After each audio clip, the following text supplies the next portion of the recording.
Hello guys, this is Vikram.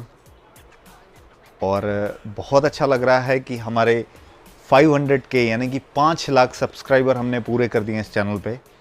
हमारी family जो हमारे सब्सक्राइबर से बनती है वो बहुत ही विशाल हो चुकी है अभी।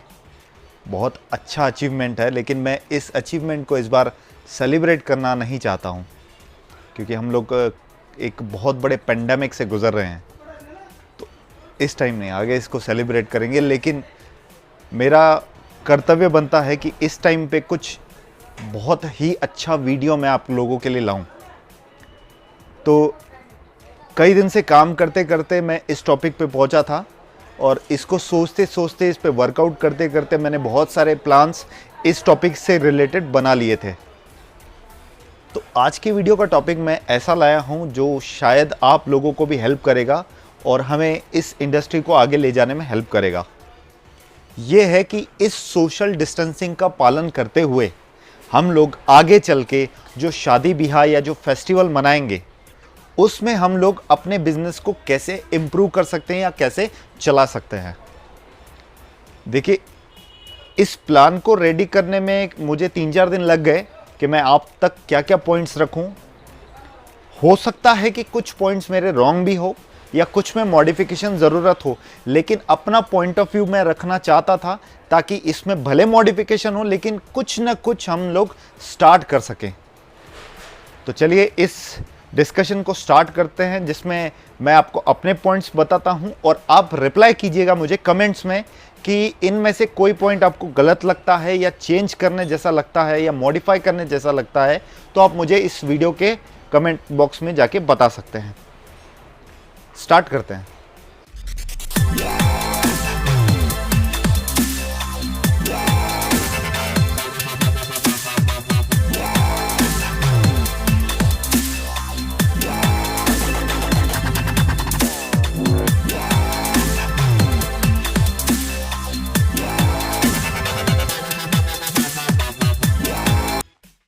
सबसे पहले तो मैं बात करना चाहूंगा, जैसे कि आपको सबसे पहले लोगों में अवेयरनेस क्रिएट करना पड़ेगा कि यस, शादी ब्याह स्टार्ट हो गए हैं। गवर्नमेंट के तरफ से इसकी उम्मीद बांधी गई है।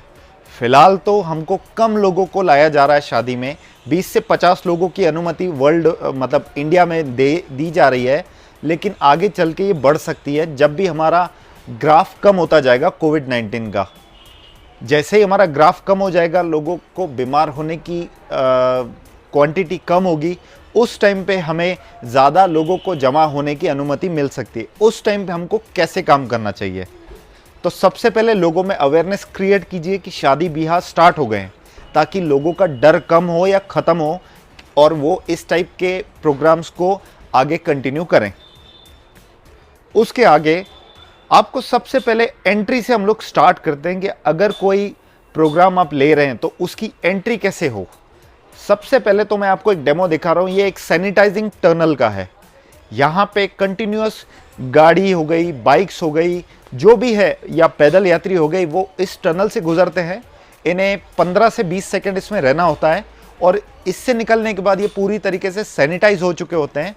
अब इनमें कोई भी इन्फेक्शन का डर नहीं के बराबर हो चुका होता है। इस टाइप के टनल हम लोगों को एंट्री पॉइंट पे लगाने होंगे हमारे प्रोग्राम पे या लोकेशन पे हमारे प्रोग्राम के। उसके बाद प्रोग्राम के एरिया को पूरा बॉर्डर से पैक कर दीजिए, ताकि बाहर से कोई बिना इस टनल से गुजरे अंदर ना आ सके और ना ही कोई बाहर जा सके बिना इस टनल से गुजरे। इस टाइप का पैकिंग हमको उसको प्रोग्राम को कर लेना है। बाहर के साइड में ही आपको बोर्ड लगा देना है कि आपको मास्क पहन के ही अंदर परमिशन मिलेगी। मास्क के अलावा किसी चीज़ को छूना नहीं है। अगर आप गिफ्ट्स लाए हैं तो गिफ्ट्स अपने हाथ से रखिए, किसी को हाथ में मत दीजिए। किसी से मिलते हैं तो नमस्कार कीजिए, जो हमारे इंडियन सभ्यता कहती है। किसी से हाथ मत मिलाइए, थोड़ा सा डिस्टेंसिंग बना के रखिए। घर के जो बूढ़े हैं उनको कम से कम ऐसे प्रोग्रामों में लाइए, बच्चों को कम से कम लाइए, और उनको अगर लाते हैं तो ऐसी जगह पे बिठाइए जहां वो एकांत में बैठ सके। उनसे थोड़ा थोड़ा डिस्टेंस पे ही बाकी सब लोग बैठे हों। इसमें मैं कहूँगा कि ज़्यादा बड़ा एरिया की ज़रूरत पड़ेगी। ज़्यादा चेयर्स वगैरह आप ना यूज़ करें इसमें, जितने कम चेयर होंगे लोग उतना कम बैठेंगे, उतना जल्दी थक जाएंगे और उतना जल्दी प्रोग्राम से निकलने को देखेंगे। तो ये सारी चीज़ों पे ध्यान रखिए। इसकी कॉस्टिंग के बारे में मैं आपको वीडियो के एंड में बताना चाहूँगा, क्योंकि पहले हम लोग इस पॉइंट को क्लियर कर लेते हैं कि हमें और क्या क्या करना है। कॉस्टिंग मैं आपको एंड में इसीलिए बताऊंगा कि इसका कॉस्टिंग किस टाइप का हो जाएगा, आप खुद ही डिसाइड कर सकते हैं। शादी ब्याह के टाइम में जनरली खाना सर्व किया जाता है, जो कि मोस्टली शादियों में बफे सिस्टम से दिया जाता है कि आप अपनी चॉइस से दाल ले सकते हैं कढ़ाई से, या कुछ और ले सकते हैं, रसगुल्ले ले सकते हैं वगैरह वगैरह। लेकिन हम लोगों को सोशल डिस्टेंसिंग के चलते इस टाइप के मेंटेन नहीं करते हैं सिस्टम्स को, तो हमें इसके लिए पैकेज फूड का प्रबंध करना होगा, जिसमें कम से कम लोगों को एंट्री दी जा सके, यानी आपकी केटरिंग की क्वांटिटी कम से कम हो सके, केटरिंग बनाने वालों की। और इसमें पैकेज फूड यानी कि आप किसी को खाना देने के लिए टेबल तक अगर बुलाते हैं तो उसे ऑलरेडी पैकेज्ड फूड दीजिए, यानी कि पूरी प्लेट भरी हुई है और उसके ऊपर एक पैकेजिंग रखा हुआ है, ताकि वो आदमी उठाए प्लेट और जाके अपने टेबल पे बैठे अपनी फैमिली के साथ और वहाँ जाके खाए, ज़्यादा इधर उधर घूमे नहीं। हम लोगों को इस चीज़ का भी ख्याल रखना है। और क्योंकि टेबल जो होंगे हर किसी के खाने के दूर दूर लगाए जा रहे होंगे, मान के चलते लगभग 8 से 10 फीट के डिस्टेंस पे, तो हो सकता है कि बहुत ही कम लोग वहाँ पे बैठ सके। तो हम लोगों को वैसे ही कम लोगों को इनवाइट करना है, 20 से 50 अभी की क्वांटिटी कल को 100 हो जाएगी, तो 100 लोगों के लिए 10 टेबल लगाने पड़ेंगे या 20 टेबल लगाने पड़ेंगे, उससे ऊपर नहीं।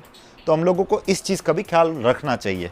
सबसे पहली बात तो ये होनी चाहिए कि हम लोगों को टारगेटेड कस्टमर को देखना है कि सबसे पहले जब ये लॉकडाउन एंड हो रहा होगा, या ये हमारा सोशल डिस्टेंसिंग को ध्यान में रखते हुए, क्योंकि कोरोना इतना जल्दी जाने वाला है नहीं, इसको अभी समय लगेगा, तो जब तक ये जाता है तब तक सोशल डिस्टेंसिंग रहेगा। और सोशल डिस्टेंसिंग में जब तक पूरी तरीके से बिजनेस नहीं खुलते, तो कोई भी गरीब आदमी अपने घर में शादी कराने लायक अभी नहीं है। जहाँ तक मैं जानता हूँ, जो भी पहले शादियाँ वगैरह कराएगा, प्रोग्राम कराएगा, वो अमीर आदमी होगा। तो हमको उस टाइप से उससे चार्जेस लेने हैं, क्योंकि हम लोग अभी बड़े प्रोग्राम को देख रहे हैं। भले हमारा सेटअप उतना ही है, लेकिन तामझाम बढ़ गया है। इस टाइप के प्रोग्राम में हम लोगों को हो सकता है कि हम लोग साउंड सिस्टम पे कम ख्याल करते हुए हम लोग लाइटिंग सेक्टर को ज़्यादा ध्यान दे सकते हैं, क्योंकि लाइटिंग सेक्टर एक ऐसा सेक्टर है जिसमें आपको भीड़ कम रख के भी आप बहुत अच्छा डिस्प्ले कम कर सकते हैं। अगर आप साउंड सिस्टम लगाएंगे तो वहाँ ऑब्वियस सी बात है भीड़ ज़्यादा जमा होगी। इन केस आपको साउंड सिस्टम लगाने की अनुमति है और सामने वाली पार्टी भी आपको कहती है, तो उसके लिए भी आप फंडा रखिए कि एक जगह पे पूरा साउंड मत लगाइए, इसमें पार्ट बाय पार्ट डिवाइड कर दीजिए। यानी कि मान चलते हैं कि आपने 4 बेस का सेटअप लगाया है, तो 4 बेस का सेटअप एक जगह मत लगाइए, एक बेस 2 टॉप, एक बेस 2 टॉप, एक बेस 2 टॉप, ऐसे करके इनको लगभग 5-5, 10-10 फीट की दूरी पे लगा दीजिए, ताकि लोग अगर इन केस कोई डांस करने भी आता है या एंजॉय करने आता है तो ज़्यादा डिस्टेंस पे वो लोग खड़े रहें, ताकि हम लोग अपना सोशल डिस्टेंसिंग को कवर अप करते रहें। इसमें भी मैं आपको पॉइंट बताता हूं, हमको एक एक फैमिली को ही परमिट करना है कि एक सेटअप के सामने एक फैमिली ही अपना एंजॉय कर सकती है, दूसरी फैमिली से दूर रह के। लोगों के एंट्री के वक्त थर्मल स्क्रीनिंग जारी रखिए, ताकि कोई भी व्यक्ति आपको लगता है इन केस कि उसका टेम्परेचर 104 डिग्री या 103 डिग्री से ऊपर चल रहा है या उतना चल रहा है, तो उसे एंट्री ना दीजिए, क्योंकि वो हो सकता है कि वो व्यक्ति इन्फेक्टेड हो और उसे पता ना हो। तो ये थर्मल स्क्रीनिंग भी आप कर सकते हैं, इसके भी डिवाइसेस मिलते हैं। उसके अलावा सैनिटाइज़र का यूज़ करवा सकते हैं, जहाँ पे आप खाना खाने के लिए मतलब लाइन लगने वाली है या जहाँ से आप खाना देने वाले हैं उसके पहले सैनिटाइज़ करवा लीजिए। और वहाँ पे ऐसी कम से कम चीज़ें रखिए जिनको आप टच कर सकते हैं, या बच्चे जो खेलने टाइम उसको टच करें, इन केस वहाँ पे बच्चे आए तो।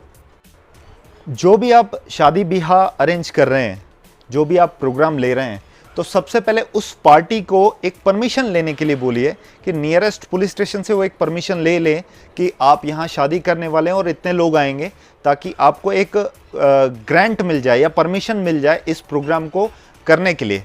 रहा सवाल हमारे गणेश चतुर्थी का और नवरात्रि का, तो हो सकता है कि हमारा ग्राफ कम हो जाए पेशेंट्स बढ़ने का या कोविड-19 के इन्फेक्टेड पेशेंट्स के बढ़ने का।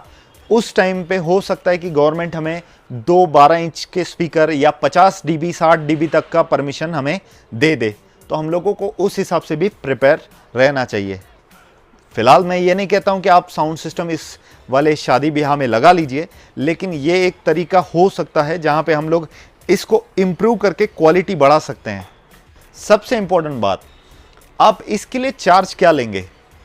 अब आप चार्ज कीजिए डबल, क्योंकि आपका टनल बढ़ गया, आपका टेम्परेचर सेंसिटिविटी के लिए मीटर बढ़ गए और बाकी सारी चीज़ें बढ़ गई, तो आपको सोशल डिस्टेंसिंग के नॉर्म भी फॉलो करने हैं। तो इन सब चीज़ों को ख्याल में रखते हुए आपको चार्जेस भी डबल लेने होंगे।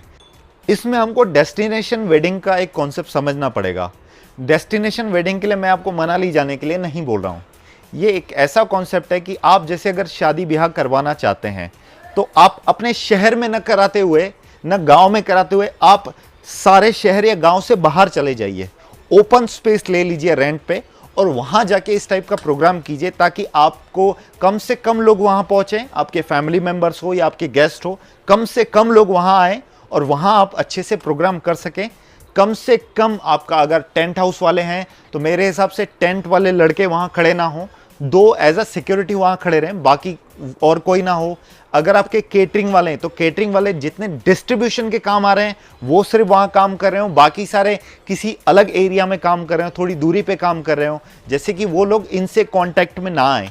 हमको ये सारे सोशल डिस्टेंसिंग को अवेयरनेस फैलानी होगी, उनको ध्यान में रखते हुए ही काम करने होंगे। इसके अलावा अगर कोई सजेशन लगता है तो आप मुझे दे सकते हैं वीडियो के कमेंट में, और आशा करता हूं कि इस टाइप की वीडियो मैं जो सोच के बना रहा हूं आपको वो कॉन्सेप्ट समझ में आए जो मैं कहना चाह रहा हूं।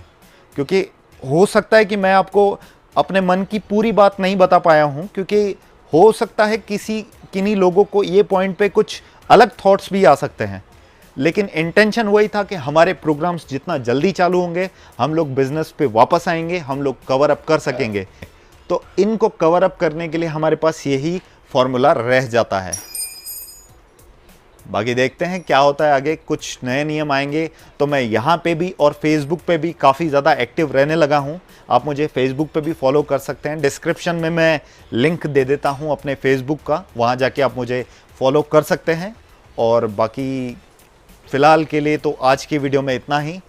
सब्सक्राइब कीजिए इस चैनल को अगर आप इस टाइप के कंटेंट और देखना चाहते हैं, या डीजे या लाइव साउंड से रिलेटेड प्रोडक्ट्स के रिव्यू या कुछ और जानकारी लेना चाहते हैं। तो आज की वीडियो में इतना ही। Thank you guys.